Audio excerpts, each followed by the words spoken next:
This video is sponsored by Refinitiv, the company that powers the financial markets.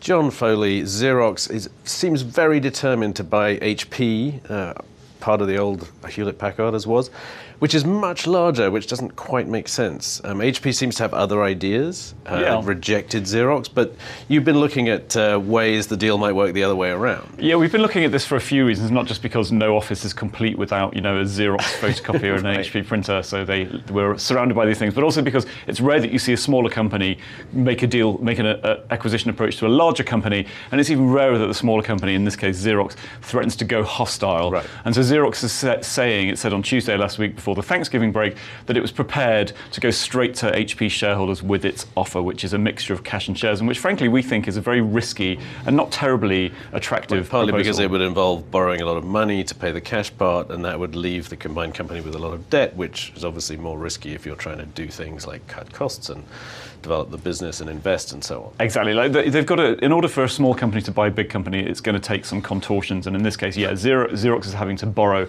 a phenomenal amount of money to make HP small enough that Xerox can buy it as the bigger partner. Right. Now, that doesn't really make sense, especially when you compare it with the much more simple idea, which is just that HP, which is bigger, buys Xerox, which is smaller. Right. All of this implies, and I think we agree with this, that as both companies I think have said, that there's some logic to them combining.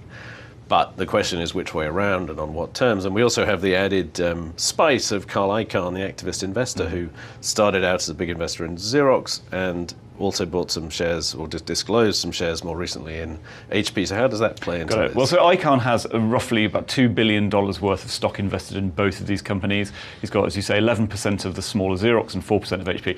But we've done some number crunching, and it basically looks like whether Xerox buys HP or HP buys Xerox, he basically does just as well in either case. He'd be about 50% better off. And actually, all the other shareholders are also just about the same paper profit comes to them if HP is the buyer. Shareholders or HP shareholders. Exactly. Except the big difference, of course, is that if HP buys Xerox, you don't have this huge amount of debt weighing on the company's balance sheet. And the gain for all these investors is a theoretical one, which we've worked out based on the cost cuts that these companies have talked about. Right? Exactly. So like the prize, if you like, is that if you put these companies together, there's lots of overlap.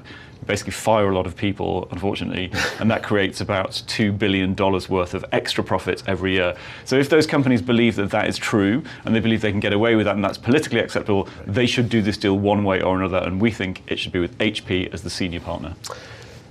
Let's see if that happens, John. It could be a great, very short-term prediction, I suspect. Thank you very much, and we'll have more breaking views for you tomorrow.